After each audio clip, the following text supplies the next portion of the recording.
Have you ever been in this situation where you are physically, from a body perspective, an adult, you're in a room full of other adults, but on the inside, you just feel like a small child again.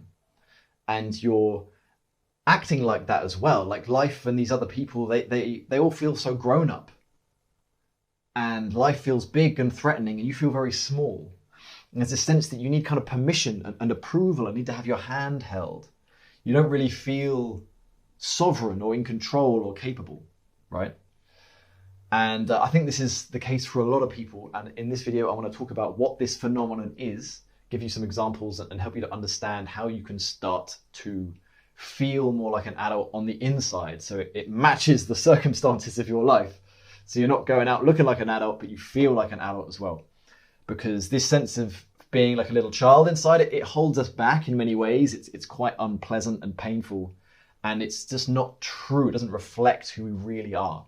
And so, let's dive in. What's going on? It's really, the summary is that our unconscious body and mind is filled with programming and emotional residue from our childhood. And those parts, they're like those emotions from our childhood. Maybe there was some anger from when we were 5, some shame from when we were 7, some sadness from when we were 9. And loads of beliefs about that, like, I can't let them see I'm sad, or I can't get angry. And all this stuff, there was too much for us to deal with when we were that age, so we had to push it down. And it stays there in our unconscious body mind, like almost like frozen in time.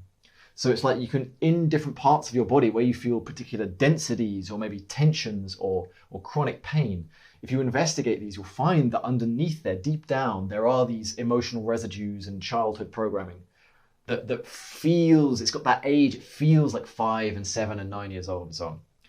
And so let me give you some examples of how this kind of childlike feeling, works.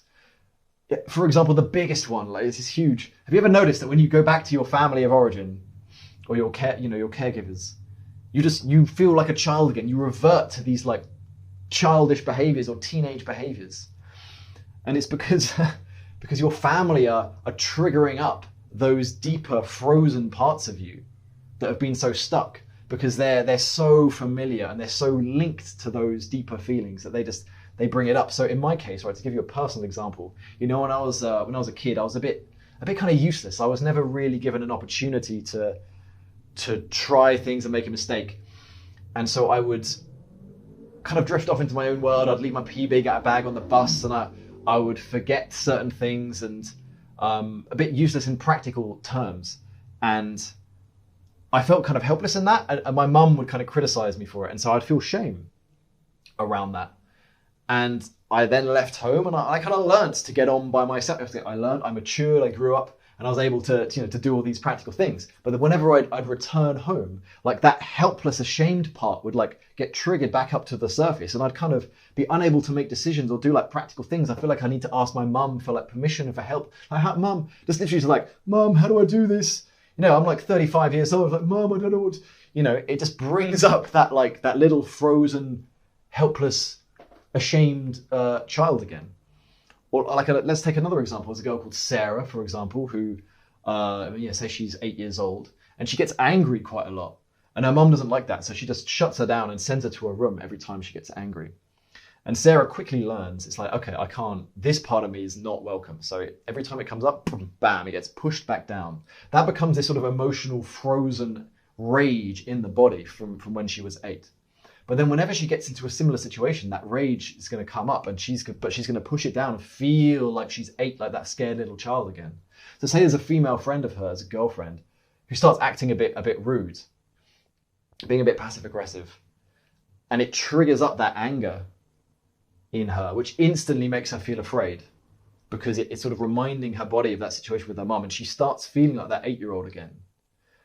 This is how it happens. Whereas an adult would be able to sort of set a clear boundary, and would be able to contain and be with that anger, and be like, hey, that's not cool. Don't do that. But instead, Sarah just feels like a little child again and just puts up with it, just holding back the anger and being submissive. Another big one is, say there's a boy called Tom. He's 10 years old, and his parents are very cautious and quite anxious. And so whenever he tries to, he wants to go off over there or go off over there or do this risky thing, like little boys do, he gets sort of chastised. It's like, no, you can't do that. Gets this sense that all these really bad things are going to happen if he just goes into that field or plays with that boy over there, without thinking about it too much. And then later in life, when he's in similar situations where he might have to do something a little bit risky, a little bit bold, a little bit out there, that part of him comes up to the surface again and just feels like that little child who really needs mum and dad's permission. Otherwise, they're going to be worried. He's going to have to deal with it. So his nervous system goes, we can't take that bold move, because then unconsciously it's like, then we're going to have to deal with mum and dad. They're going to be really anxious. They're going to be really worried. They're going to, be hassling us. So it just goes, this does not bother, just shuts down. And then so he lives a very small life as a result, not taking any sort of risks in any direction. So you can see that when we encounter a scenario or a person who reminds us or echoes in some way the origin of that frozen child within, that part comes to the surface and it becomes the lens through which we experience that moment. Whether you're at work, with family, with friends, we start experiencing the world through these child lenses, and we physically feel again like a child, because we've got the same sort of thought patterns and the same emotional patterns coming to the surface. So that there's almost, you literally become that child again. Now, what do we do with this? Let's take a stance on what the difference is between the adult and the child. Now, the child can't contain those difficult emotional experiences. The nervous system is doesn't have the capacity, and a child needs an adult to help them deal with their difficult emotions, right? As such, they kind of have a limit on how much responsibility they can take to be in the world, because the world might bring up these difficult emotions and they don't have the experience or the capacity to handle it.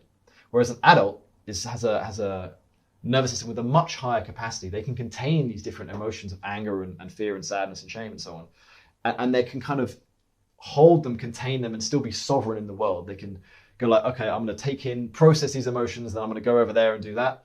And I can do this, even though it might bring up some difficult emotions over there. And there's that idea of sovereignty. It's like, I can do what I want. I can choose how I spend my time, who I spend my time with, how I live my life. And I'm kind of fundamentally in control, and I'm capable. This doesn't mean that you can do anything and everything. It's just there's a basic sense of sort of capability to act in the world. Whereas the child, life just feels threatening. It's like, okay, life could bring up these emotions that are too much, and they won't know how to handle it. And so that's that kind of basic sense of smallness and life being threatening. And so the shift into adulthood is building that capacity in the nervous system to like meet life on its terms, and then feeling sovereign, in control, authentic, and so on. And if you don't have that, you have to live very, very small in order to compensate. You have to live within the confines of your nervous system, which still thinks that it's a child. So you're living almost like a child in the world. And this has really radical implications. Sometimes people who are still sort of children get put in places of immense power, and bad things happen, right? Because they can't handle it, and so they have to go into all kinds of defense mechanisms.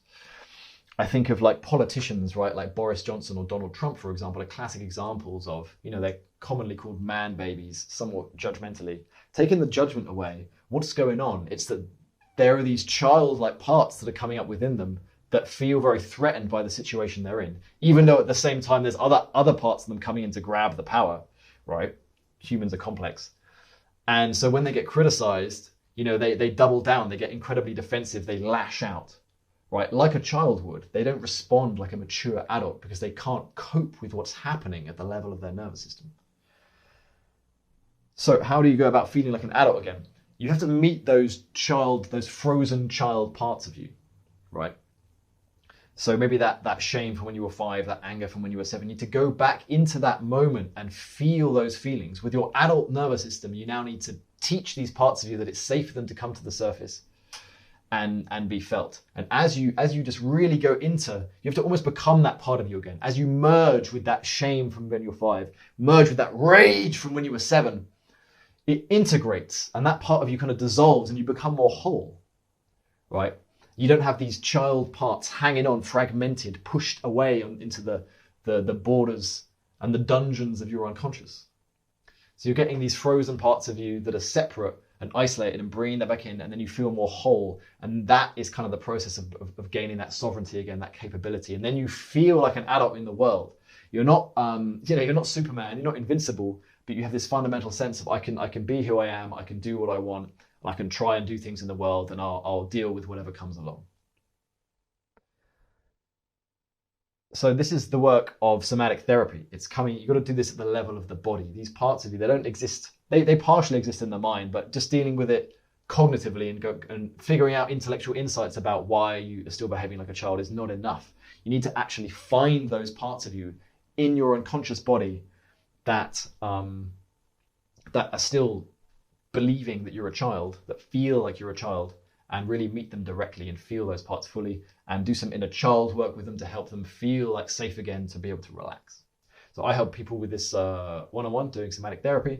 Just get in touch if you have any questions, or check out my website for more info. Good luck growing up.